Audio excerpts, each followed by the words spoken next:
Super star Rajinikanth அவர்கள் அரசியலுக்கு வருவாரா மாட்டாரான்ற பேச்சு தான் இப்ப ஊர் முழுக்க பேசப்படுது. 9 வருஷத்துக்கு அப்புறம் ரசிகர்களை சந்திச்சு அவங்க கூட புகைப்படம் எடுத்துட்டு வராரு சூப்பர் ஸ்டார் ரஜினிகாந்த் அவர்கள். அது மட்டும் இல்லாம அரசியல் குறித்து பல்வேறு கருத்துக்களையும் தெரிவிச்சுட்டு வராரு. ரசிகர்களோட சந்திப்பினப்ப அவர் பேசினது பெரும் அதிர்வலைகளை கிளப்பியிருக்கு. குறிப்பா தன்னுடைய ரசிகர்கள் கிட்ட பணம் சம்பாதிக்கும் நோக்கத்துல அரசியலுக்கு வரக்கூடாதுன்னு கோரிக்கையும் வச்சிருக்காரு. அது மட்டும் இல்லாம முதல் நாள் அன்று பேசிய சூப்பர் ஸ்டார் ரஜினிகாந்த் அவர்கள், நான் அரசியலுக்கு வரமாட்டேன்னு நீங்க நினைச்சீங்கன்னா நீங்க ஏமாந்துதான் போவீங்க அவரோட அரசியல் நிலைப்பாட்டை தெளிவா சொல்லியிருந்தார். அவர் பேசின அந்த பேச்சை பற்றின கருத்துக்கள் இன்னமும் தொடர்ந்துகிட்டு தான் இருக்கு.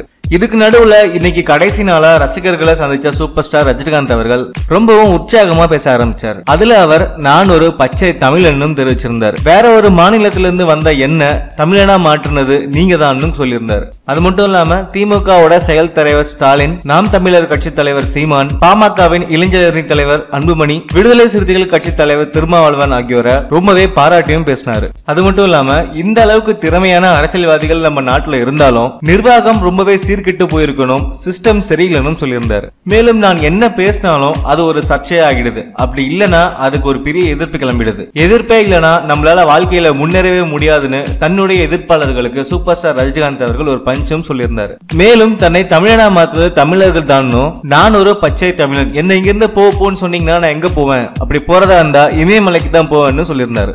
இப்ப இருக்கிற அரசியல் ரொம்பவே கெட்டு போயிருக்கணும், மக்களோட மன ஓட்டத்தை மாற்றணும்னு தெரிவிச்சிருந்தாரு. எல்லாருமே அவங்க கடமையை கரெக்டா செய்யணும், போர் வரும்பொழுது நம்ம பாத்துக்கலாம்னு தெரிவிச்சிருந்தார். நானும் போர் வரும்பொழுது சொந்த மண்ணிற்காக இறங்கி போராடுவேன்னு அவர் தெரிவிச்சிருந்தார். சூப்பர் ஸ்டார் ரஜினிகாந்த் அவர்களோட இந்த அதிரடி பேச்சு அரசியல் வட்டாரத்துல பெரும் பரபரப்பை ஏற்படுத்தியிருக்கு.